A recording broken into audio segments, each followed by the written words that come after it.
Hello friends, welcome to editorial analysis by simplified civil services.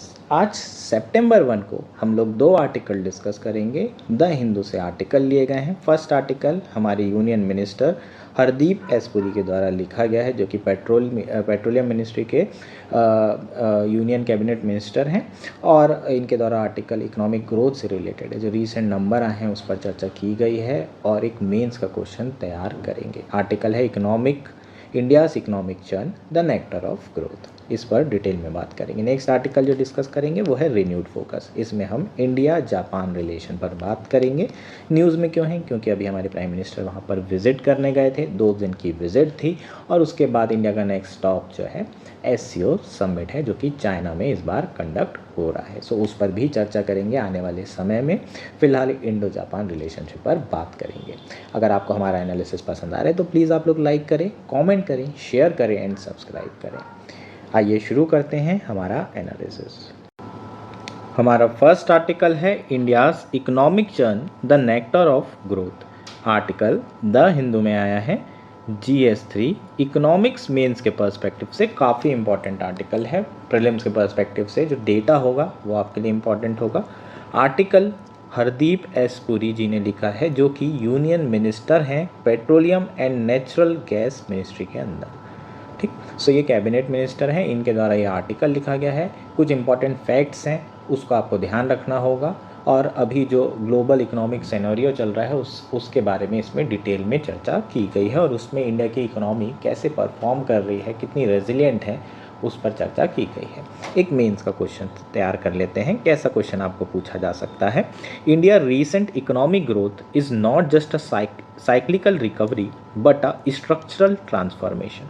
Discuss with reference to GDP trends, poverty reduction and rating upgrades. So यहाँ पर जो question है वो ये कह रहा है कि जो रिसेंटली इकोनॉमिक ग्रोथ हो रही है, जो GDP के नंबर्स आ रहे हैं, वो एक साइक्लिकल रिकवरी नहीं है। ऐसा नहीं कि वो अभी जो है एकदम से बढ़ा है फिर कम हो जाएगा। वो एक स्ट्रक्चरल ट्रांसफॉर्मेशन है। वो किसके कारण हुआ है? इतने सालों के जो रिफॉर्म्स हो रहे हैं उसके कारण ये GDP ग्रोथ कंसिस्टेंट हमें देखने को मिलेगी। ऐसा नहीं कि इस बार बढ़ी अगली बार कम हो जाएगी। साइक्लिकल रिकवरी नहीं है। इसको हमें डिस्कस करना है। जो GDP के ट्रेंड्स रहे हैं, पिछले कुछ सालों में पॉवर्टी रिडक्शन हुई है, और जो इंडिया की क्रेडिट रेटिंग एजेंसी द्वारा रेटिंग अपग्रेड की गई है, इन सारे रेफरेंस में हम ये चीज़ें, ये जो पर्टिकुलर स्टेटमेंट है उसे डिस्कस करेंगे। शुरू कर लेते हैं। सबसे पहले कॉन्टेक्स्ट और इंट्रोडक्शन की बात करते हैं। इंडिया की अगर हम बात करें तो हमारा जो इतिहास रहा है वो हमेशा इस तरह का रहा है कि हमने हमेशा क्राइसिस को अपॉर्चुनिटी में टर्न किया है। India always turns crisis into opportunity. इसके एग्जांपल की अगर हम बात करें तो 1991 का क्राइसिस था, लिबरलाइजेशन, LPG रिफॉर्म्स हुए, इंडिया की जो इकोनॉमिक ग्रोथ है वो सडनली 3%, 3.5% जो हिंदू ग्रोथ ऑफ रेट थी उसे बढ़ करके 6.5%, 7% के अराउंड हो गई, और लगातार जो है पॉवर्टी का रिडक्शन हुआ। इसके बाद कोविड पेंडेमिक देख लीजिए, उसमें डिजिटल रिवॉल्यूशन हुआ, UPI payment transaction, online education, इस तरह की चीज़ें बहुत तेज़ी से बढ़ी और डिजिटल रिवॉल्यूशन देखने को मिला। सो जब भी हमें पुश किया गया है अगेंस्ट द वॉल, इंडिया ने हमेशा उठकर उसका जवाब दिया है, क्राइसिस को अपॉर्चुनिटी में कन्वर्ट किया है। रिसेंटली डोनाल्ड ट्रंप ने इंडिया की इकॉनमी को डेड इकॉनमी कहा था, लेकिन अभी जो नंबर आए हैं वो ये बता रहे हैं कि इंडिया की इकॉनमी एक रेजिलिएंट इकॉनमी है। The fact rich story of resilient, faster growth, stronger buffers and broader opportunity. ये हमारी इकॉनमी इस तरीके से इमर्ज होके आई है। It is not a dead economy as suggested by president of United States. Now बात कर लेते हैं इंडिया की जो रेजिलियंस और ग्रोथ स्टोरी है उसकी, और उसके लिए हमारे पास यहाँ पर कुछ डेटा दिया गया है, उसको हम यहाँ पर चर्चा करेंगे। Consider the latest GDP number. Real GDP grew 7.8% in Q1 fiscal year 25-26, a 5-quarter high. So इस बार के जो Q1 के GDP नंबर है, real GDP, it is 7.8%। India is the fastest growing economy in the world. जब हम ये बोलते हैं फास्टेस्ट ग्रोइंग इकॉनमी, इसका मतलब क्या है? जो ग्रोथ नंबर हैं वो सबसे ज़्यादा हाईएस्ट है। इसका मतलब 7.8 GDP से कोई भी कंट्री ग्रो नहीं कर रही है।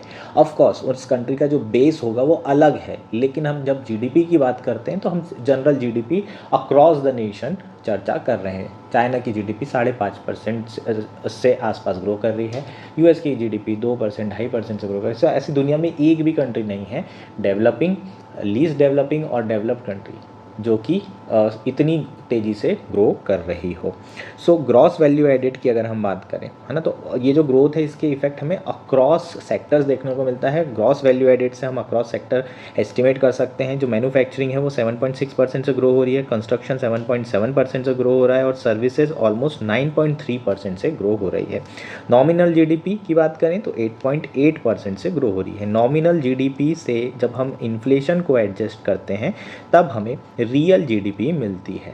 ठीक, सो नॉमिनल जीडीपी मतलब जो मार्केट प्राइस है, जो मार्केट प्राइस की जीडीपी है वो हमें पता चलती है, उसमें इन्फ्लेशन एडेड होता है। This is not N arbitrary spike, it reflects rising consumption, robust investment and the payoff from steady public capex, logistic reforms that reduces cost across the economy. So ये जो आर्बिट्री स्पाइक है बिल्कुल भी नहीं है ना। ऐसा नहीं है कि ये एकदम सडनली बढ़ गया, कुछ आर्बिट्रीनेस है इसमें, बिल्कुल नहीं। ये कहीं ना कहीं शो कर रहा है कि हमारा जो कंजम्पशन है, हमारा इन्वेस्टमेंट है वो बहुत ज़्यादा रोबस्ट है, स्ट्रॉन्ग है। इसके अलावा सरकार जो लगातार पब्लिक एक्सपेंडिचर कर रही है, कैपिटल एक्सपेंडिचर कर रही है और जो रिफॉर्म्स किए जा रहे हैं specially logistic reforms, logistic sectors में, उसके कारण जो ओवरऑल कॉस्ट है, overall cost of goods and services है ना, वो कम हो गई है और उसी के कारण हमें ये ग्रोथ देखने को मिली है। लॉजिस्टिक की जब हम बात करते हैं तो हम जनरली ट्रांसपोर्टेशन की बात करते हैं, एक जगह से दूसरी जगह जाने में जो कॉस्ट लगती है उसे हम लॉजिस्टिक कॉस्ट बोलते हैं। इसमें ट्रांसपोर्टेशन इंक्लूड होता है और भी कई सारी कॉस्ट इसमें इंक्लूडेड हो सकती हैं। सो लॉजिस्टिक कॉस्ट इंडिया में बहुत ज़्यादा हाई थी, 14 से 15% ऑफ जीडीपी। बाकी डेवलप्ड कंट्री में 4 से 5% है। इसको इंडिया को नीचे लेकर आना है। अगर ट्रांसपोर्टेशन कॉस्ट कम हो जाएगी तो हमारे गुड्स की जो कॉस्ट है, प्राइसेस हैं, वो कम हो जाएंगे। प्राइस कम होता है तो क्वांटिटी डिमांडेड बढ़ती है according to law of demand. तो नेक्स्ट बात कर लेते हैं global contribution and recognition. India की जो इकॉनमी है उसका ग्लोबल कंट्रीब्यूशन क्या है और उसको किस तरीके से रिकॉग्नाइज किया जा रहा है all over the world. India is now the 4th largest economy. 4th largest economy का मतलब क्या है ये भी समझ लेते हैं। इसका मतलब अगर हम जीडीपी को एस्टिमेट करें, है ना, हमारी टोटल जीडीपी ईयरली कितनी है। अभी हमारी टोटल जीडीपी लेट से 3 से 4 ट्रिलियन है। बाकी कंट्री की जीडीपी 3 से 4 ट्रिलियन है ना, बाकी जो 3 कंट्री जो इंडिया के ऊपर है उसकी 3 से 4 ट्रिलियन से ऊपर होगी जीडीपी। इसका मतलब हमारे यहाँ एक साल में गुड्स एंड सर्विस जो प्रोड्यूस हो रहे हैं उसकी कीमत 3 से 4 ट्रिलियन है। यूएस की बात करें तो वो 21 से 25 ट्रिलियन के आसपास रुपए के गुड्स प्रोड्यूस कर रहे हैं। वहीं अगर चाइना की बात करें तो 16-17 ट्रिलियन के वो भी गुड्स एंड सर्विसेज प्रोड्यूस कर रहे हैं हर साल। ये क्या होता है आपका, ये आपका बताता है कि इकॉनमी कितनी बड़ी है। ठीक, इसके साथ साथ इंडिया तेज़ी से जो है आउटपेस कर रही है। जो फर्स्ट नंबर पे है यूनाइटेड स्टेट्स और जो सेकंड नंबर पे है चाइना, उनको इन टर्म्स ऑफ जीडीपी, है ना, जो ग्रोथ नंबर है जो मैंने आपको बताया। और अगर इसी ट्रेजेक्ट्री पे चलते रहे तो तीसरे नंबर पर जर्मनी है, उसको भी हम ओवरटेक कर लेंगे और इंडिया 3rd लार्जेस्ट इकॉनमी बनने वाला है 2027-28 तक। अगर सब कुछ ठीक रहा तो 2038 तक इंडिया 2nd लार्जेस्ट इकॉनमी बन जाएगा पीपीपी के टर्म्स में और इंडिया की इकॉनमी $34 ट्रिलियन की हो सकती है। अगर हम इंडिया के मोमेंटम की बात करें ग्लोबली, ये मोमेंटम, इंडिया का जो ग्रोथ मोमेंटम है कितना इंपॉर्टेंट है इसे भी समझते हैं। Independent estimate show that India already contributes over 50% of incremental world growth, है ना। जो हमारे यहाँ तेज़ी से ग्रोथ हो रही है, अल्टीमेटली हमारे यहाँ जो ग्रोथ हो रही है उससे पूरे ओवरऑल वर्ल्ड की भी ग्रोथ हो रही है। क्यों हो रही है? क्योंकि हमारे यहाँ अगर पॉपुलेशन की बात करें तो बहुत ज़्यादा है। अगर इंडिया तेज़ी से ग्रो करेगा मीन्स यहाँ इंडिया की इनकम बढ़ेगी, इनकम बढ़ेगी तो यहाँ के लोग परचेज़ ज़्यादा करेंगे, उनकी परचेसिंग पावर बढ़ेगी तो डिमांड बढ़ेगी और demand all over the world से बढ़ेगी। सो इंडिया की डिमांड, इंडिया की ग्रोथ ही पूरे विश्व की ग्रोथ को ड्रिवन कर रही है along with China. Prime minister का क्लियर एम्बिशन है कि भाई इंडिया का जो शेयर है उसे 20% तक लेकर जाना है। अभी 15% है वर्ल्ड ग्रोथ में, अब उसे 20% तक लेकर जाना है। 10% तक हो गया तो 20% तक भी हम पहुंच जाएंगे। इसके बाद हम रिकॉग्निशन की बात करें, जो मार्केट और रेटिंग एजेंसी है ना, इन्होंने इंडिया की इकॉनमी को रिकॉग्नाइज़ किया है, माना है कि इंडिया की इकॉनमी बहुत ज़्यादा स्ट्रॉन्ग है, citing robust growth, monetary credibility and fiscal consolidation. इसका मतलब है कि इंडिया की ग्रोथ बहुत स्ट्रॉन्ग है। इंडिया की जो फिस्कल डिसिप्लिन इंडिया फॉलो कर रहा है, ऐसा नहीं कि फिस्कल डेफिसिट बहुत ज़्यादा हाई हो गया है, और मॉनेटरी क्रेडिबिलिटी है, मतलब ऐसा नहीं कि आरबीआई कभी भी कुछ भी कर रहा है। डर्टी फ्लोटिंग हमें देखने को नहीं मिल रही। अगर रुपये गिर रहा है तो भी RBI जानबूझ के इंटरफेयर उसमें नहीं कर रहा है। सो ये सारी चीज़ों के कारण S&P ग्लोबल ने पहली बार इंडिया की जो सॉवरेन रेटिंग है उसे 18 सालों में अपग्रेड किया है। तो कहीं ना कहीं ये बता रहा है कि भाई इंडिया की जो इकॉनमी है वो बहुत स्ट्रांग है, और ये सब सारे रीजंस उसने दिए हैं कि ग्रोथ अच्छी है, मॉनेटरी क्रेडिबिलिटी है और फिस्कल कंसोलिडेशन हो रहा है। अब इससे होगा क्या, जैसे ही अपनी रेटिंग बढ़ेगी वैसे ही इंडिया में जो बोरोइंग कॉस्ट है वो कम हो जाएगी, क्योंकि यहाँ पर इंडिया में लोग आकर इन्वेस्ट करना चाहेंगे, क्योंकि यहाँ पर रिटर्न 100% है, हमारे फेल होने के चांसेस बिल्कुल नहीं है, हम डिफ़ॉल्ट बिल्कुल नहीं करेंगे। सो हमारा जो इन्वेस्टर बेस है वो वाइडन हो जाएगा, बोरोइंग कॉस्ट जो है कम हो जाएगी। सो कहीं ना कहीं जो डेट इकॉनमी का नरेटिव है वो इसी बात से पंचर हो जाता है ना। अब हम बात कर लेते हैं कि सिर्फ ये तो ग्रोथ की बात हो गई, अब इंक्लूसिविटी की बात करते हैं। इस ग्रोथ के बेनिफिट्स क्या सभी को मिल रहे हैं, हर सेक्शन ऑफ सोसाइटी को ग्रोथ के बेनिफिट्स मिल रहे हैं? ये एक बहुत बड़ा सवाल है और उसका जवाब यहाँ पर आपको मिलेगा। पॉवर्टी रिडक्शन एंड इंक्लूजन 2013-14 से 2022-23 के बीच में लगभग 24 crore Indians multi dimensional poverty से अपलिफ्ट हुए हैं, ऊपर आए हैं, मतलब ये लोग पॉवर्टी से बाहर आए। 24 crore Indians multi dimensional poverty से ऊपर निकल कर आए हैं। किसके कारण हुआ है? बेसिक सर्विस डिलीवरी सरकार के द्वारा जो की गई उसके कारण, जैसे कि जन धन खाते खोले गए, इसके अलावा उज्ज्वला स्कीम से सभी लोगों को LPG प्रोवाइड किया गया, आयुष्मान भारत से हेल्थ कवर दिया गया, उसके बाद टैप वाटर सभी को पानी पहुंचाया जा रहा है जल जीवन मिशन के अंदर। सो ऐसे कई सारे मिशन, और PM किसान ने डायरेक्ट ट्रांसफ़र किया है, जिससे लोगों को एम्पावर हुआ है कि भाई वो अपने लिए खुद की चॉइसेस से चीज़ें खरीद सकते हैं। सो ये सारी चीज़ों के कारण जो पॉवर्टी है वो बहुत ज़्यादा कम हुई है। इंडिया के अगर हम मॉडल की बात करें तो इंडिया ने ये सारी चीज़ें डेमोक्रेटिक तरीके से किया है ना, ऑथोरिटेरियन तरीके से नहीं किया है।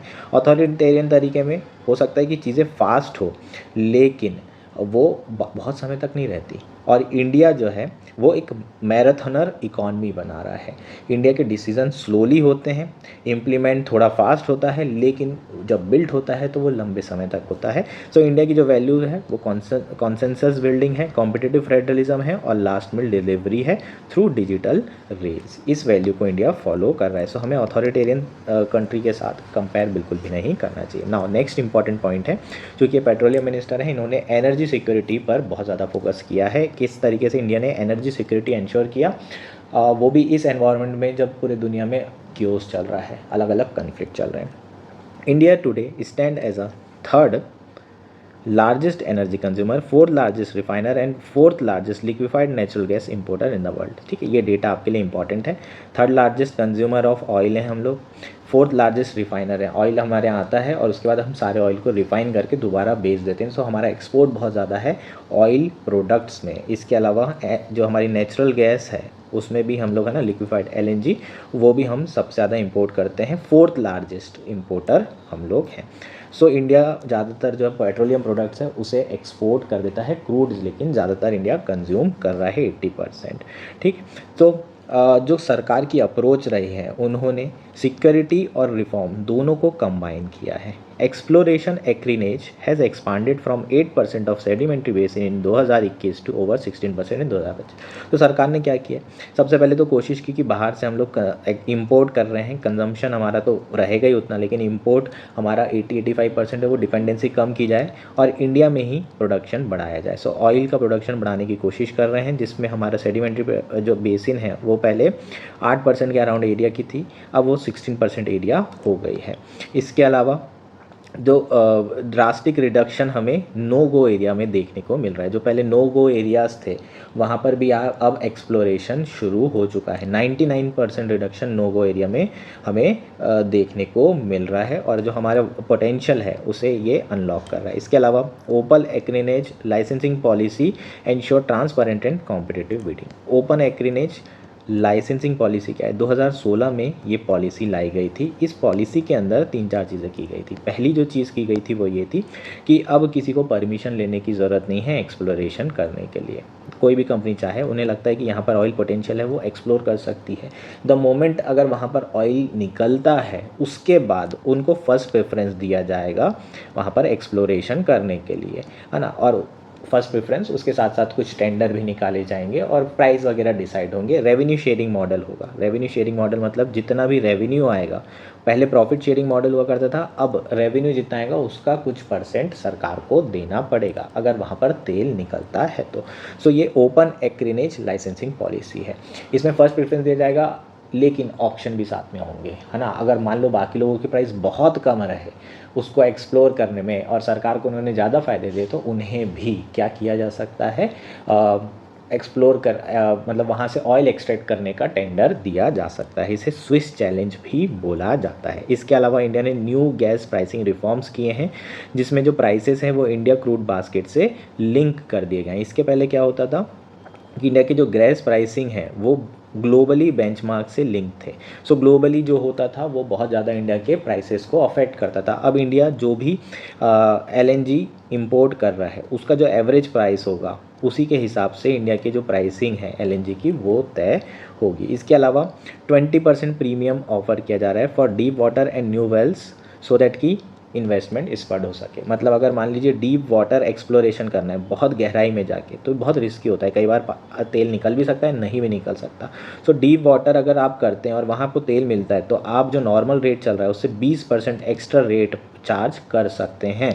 तो यहाँ पर कंपनी को मोटिवेट किया जा रहा है कि भाई वो डीप वाटर जाकर भी एक्सप्लोर करे। इस तरह के रिफॉर्म किए गए हैं। इसके कारण इंडिया में ओवरऑल जो क्रूड प्रोडक्शन है वो लगातार बढ़ रहा है और एनर्जी सिक्योरिटी इंश्योर हो रही है।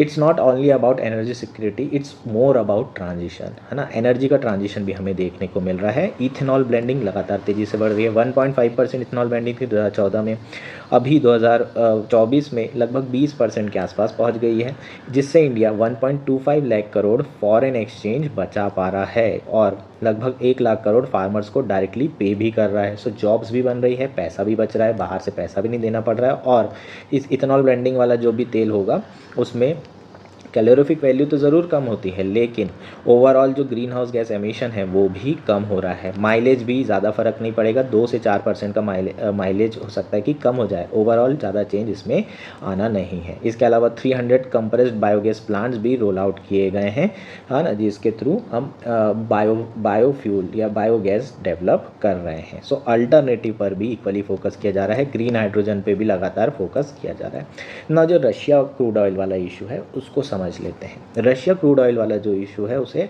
नॉइस और फैक्ट को अलग अलग करने की ज़रूरत है। पहली बात कि ईरान और वेनेजुएलन जो क्रूड ऑयल है उस पर यूएस ने सैंक्शन लगा के रखे। रशिया पे इस तरह के सैंक्शन नहीं लगाए गए हैं। अगर आप G7 और यूरोपियन यूनियन की बात करें तो उन्होंने प्राइस कैप लगा के रखा है कि ये कहा है कि आप इन प्राइस कैप मतलब ये रेट से कम में नहीं खरीद सकते, इस रेट से ऊपर ही आपको खरीदना होगा। सो इंडिया जिस भी तरह के इन लोगों ने सैंक्शंस लगाए हैं उसको फॉलो कर रहा है और उसके साथ ही लीगल तरीके से, लीगल शिपिंग इंश्योरेंस के साथ सारे रूल्स को फॉलो करते हुए ये रशियन ऑयल क्या कर रहा है, खरीद रहा है। India has not broken rules, India has stabilise market and clap global prices from spiralling. India ने कोई रूल्स ब्रेक नहीं किया है। और अगर इंडिया ये तेल नहीं ले, और यही तेल किसको बेच रहा है इंडिया, यूरोप को, और अगर ये तेल ना आए तो ओवरऑल जो सप्लाई होगी मार्केट में तेल की वो कम हो जाएगी और प्राइसेस स्पायरल हो जाएंगे। अभी अगर $100 प्रति बैरल चल रहा है तो वो $200 प्रति बैरल हो सकता है और पूरे दुनिया की इकॉनमी वैसे ही इतनी ख़राब चल रही है और ज़्यादा ख़राब हो सकती है। India acted decisively to shield its citizen when global prices spiked after the Ukraine control, है ना। इंडिया ने बहुत डिसाइसिवली अपने सिटीजन्स को शील्ड किया है, क्योंकि बहुत ज़्यादा जो है बड़ा सेक्शन, है ना, जो पेट्रोल के प्राइसेस हैं उससे अफेक्ट हो सकता है। ओवरऑल इंडिया में इन्फ्लेशन भी बहुत ज़्यादा बढ़ सकता था। तो इंडिया ने क्या क्या किया, जैसे ही यूक्रेन कन्फ्लिक्ट हुआ सबसे पहले इंडिया ने जो PSU है उनको कहा कि भाई कम से कम आप जो थोड़ा बहुत लॉस है, 10 रुपये पर लीटर तक का लॉस ऑन डीजल जो PSU हैं उन्होंने एब्जॉर्व किया है। इसके अलावा जो सेंट्रल और स्टेट गवर्नमेंट है उन्होंने टैक्सेस को भी कम कर दिया है। और जो रिफाइनर्स पेट्रोल और डीजल बाहर बेचा करते थे उन्हें कहा कि कम से कम 50% पेट्रोल और 30% डीजल आपको डोमेस्टिक मार्केट में ही बेचना होगा। इससे हुआ क्या, इससे हमारे जो आउटलेट हैं वो सूखे नहीं पड़े, यहाँ पर तेल की कमी नहीं हुई और हमारी इकॉनमी प्रॉपर चलती रही और जो प्राइसेस हैं वो भी चेंज नहीं हुए। लेकिन इसकी एक कंसिडरेबल फिस्कल कॉस्ट होगी। क्यों होगी, क्योंकि सरकार ने टैक्सेस कम कर दिए, एक्सपोर्ट रूल्स जो है चेंज कर दिए। इन सारी चीज़ों से नुकसान होगा कंपनियों को भी और ऑफ कोर्स सरकार को भी। लेकिन सरकार ने ये सब सारी चीज़ें की जनता के हित में। The larger truth is there is no substitute for world second largest producer supplying nearly 10% of global oil, है ना। तो एक चीज़ तो कंफर्म है कि रशिया जो कि सेकंड लार्जेस्ट प्रोड्यूसर है ऑयल का, है ना, इसका कोई सब्सिट्यूट नहीं है यार। इतना ज़्यादा ऑयल है कि इसका हम सब्सिट्यूट कर भी नहीं सकते, ये एक्सेप्ट करने में ही भलाई है। इसके अलावा अगर हम बात करें तो पिछले कुछ सालों में इंडिया ने मैन्युफैक्चरिंग में भी बहुत अच्छा काम किया है। मेड इन इंडिया पर बहुत ज़्यादा फोकस किया जा रहा है। जो न्यू इंडस्ट्रियल रिवॉल्यूशन है वो मेड इन इंडिया में ही बिल्ड किया जा रहा है।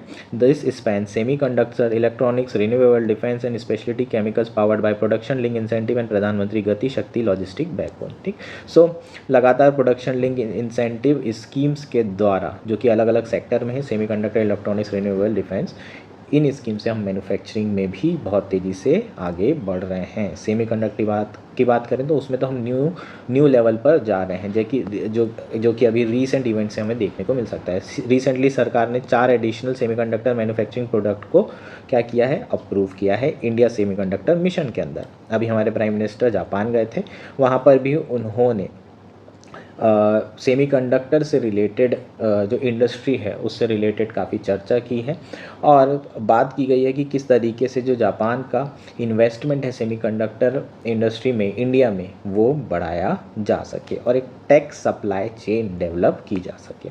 डिजिटल इकॉनमी की अगर हम बात करें तो डिजिटल इकॉनमी तो बैकबोन रही है पिछले कुछ सालों में इंडिया की ग्रोथ की, है ना। अगर डिजिटल इकॉनमी इतनी तेज़ी से ग्रो नहीं करती तो शायद इतना इंडिया की जीडीपी भी इतना तेज़ी से नहीं बढ़ती। So digital economy multiply this gains. India lead the world in real time payments, unified payment interface, ubiquity raises productivity for small business and India startup ecosystem is translating innovation into export of services and solution. So जो आपका UPI payment है वो लगातार small business की productivity बढ़ा है। Digitisation overall जो है डेवलपमेंट कर रहा है। एक लाइन में इसका हम समझ सकते हैं, यहाँ 3-4 लाइन लिखी हुई है, ये बहुत इंपॉर्टेंट है, इसको आप नोट कर लेंगे, इसे एज इट इज़ याद करेंगे और अपना आंसर में भी लिखेंगे। When digital rail meets hard infrastructure the effect is compounding, lower friction, higher formalisation and virtual cycle of investment and consumption. जब डिजिटल इंफ्रास्ट्रक्चर, हार्ड इंफ्रास्ट्रक्चर दोनों मिलते हैं तो जो इफेक्ट होता है वो कंपाउंडिंग होता है, वो बहुत अच्छा होता है, कंपाउंड करता है, एकदम तेज़ी से बढ़ता है, जिसमें फ्रिक्शन एकदम कम होगा, आप रेजिस्टेंस एकदम कम होगा। फॉर्मलाइजेशन ऑफ इकॉनमी मतलब लगातार जो इकॉनमी है वो फॉर्मल होती जाएगी, गवर्नमेंट के अंदर सारे इंस्टीट्यूशन रजिस्टर्ड होते जाएंगे और जो वर्चुअल साइकिल है इन्वेस्टमेंट का, कंजम्पशन का, ये भी शुरू हो जाएगा अगर डिजिटल और हार्ड इंफ्रास्ट्रक्चर दोनों मिलते हैं तो। सो यहाँ पर हमने इंडिपेंडेंट प्रोजेक्शन की बात पहले ही कर ली थी, 2038 तक के इंडिया सेकेंड लार्जेस्ट इकॉनमी बन जाएगा पीपीपी टर्म्स में। लेकिन ये किस पर डिपेंड करेगा, स्टडी रिफॉर्म्स पर, ह्यूमन कैपिटल पर एंड क्लीन रिलायबल एनर्जी पर। ये 3 इंपॉर्टेंट आस्पेक्ट हैं जिसको आपको ध्यान रखना है। पहले भी इंडिया को पास में डाउट किया गया है, इंडिया ने ग्रीन रिवॉल्यूशन से, आईटी रिवॉल्यूशन से रिस्पॉन्ड किया था। आज भी इंडिया पे डाउट किया जा रहा है और आज भी इंडिया लगातार अपने रिफॉर्म्स के साथ, रैपिड ग्रोथ के साथ, डेमोक्रेटिक और इंक्लूसिव वर्ल्ड के साथ क्या कर रहा है, ग्रो कर रहा है। जो बेनिफिट्स हैं वो मोस्ट अनडिजर्व को भी पहुंच रहे हैं। So Viksit Bharat is not an aspiration, it is a deliverable, the numbers are simply the latest chapter in the large story. ये हमारा कंप्लीट आर्टिकल, होपफुली ये आर्टिकल आपको क्लियर हो गया हो। हमारा नेक्स्ट आर्टिकल है रिन्यूड फोकस। यह आर्टिकल द हिंदू में आया है और GS2 IR मेंस के पर्सपेक्टिव से इम्पॉर्टेंट है, प्रीलिम्स के पर्सपेक्टिव से इक्वली इम्पॉर्टेंट है।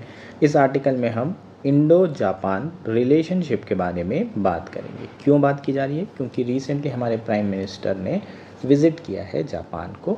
सो दोनों कंट्रीज़ के बीच में कुछ एग्रीमेंट साइन हुए हैं, उसके क्या मायने हैं, इन आस्पेक्ट पर चर्चा करेंगे। On the first leg of his tour East, Prime Minister Narendra Modi traveled to Japan for a 2-day visit for 15th annual summit with Japanese Prime Minister Shigeru Ishiba before moving to Tianjin to attend the SCO summit. So, जो हमारे देश के prime minister हैं वो 15th annual summit के लिए Japan गए हैं। 2 दिन की ये विज़िट है और इसके बाद जो प्राइम मिनिस्टर हैं वो SCO समिट के लिए, जो शंघाई कोऑपरेशन ऑर्गेनाइजेशन है उसके समिट के लिए तियानजिन चाइना जाएंगे।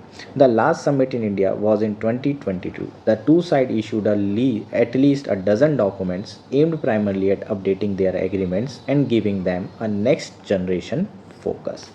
So लगभग डज़न से भी ऊपर जो एग्रीमेंट्स हैं, डॉक्यूमेंट्स हैं, वो दोनों कंट्री के द्वारा साइन किए गए हैं और कई सारे एग्रीमेंट्स को अपडेट किया गया है।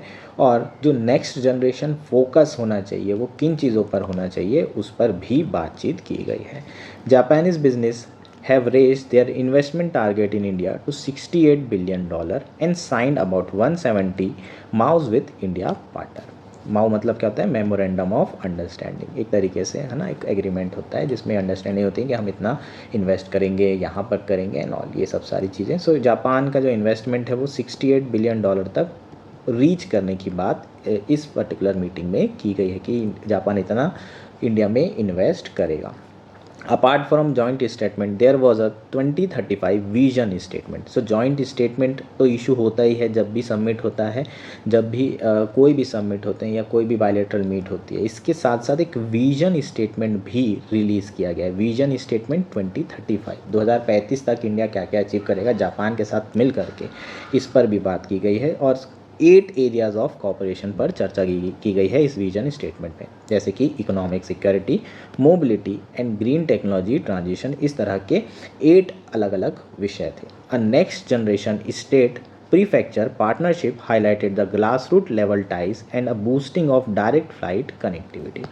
यहाँ पर प्रीफेक्चर क्या है इसे समझते हैं। जनरली जो चूँकि जापान की अगर हम बात करें तो वहाँ पर डिस्ट्रिक्ट लेवल पर जो लोकल गवर्नमेंट होती है उसे हम प्रीफेक्ट गवर्नमेंट बोलते हैं, प्रीफेक्चर गवर्नमेंट बोलते हैं।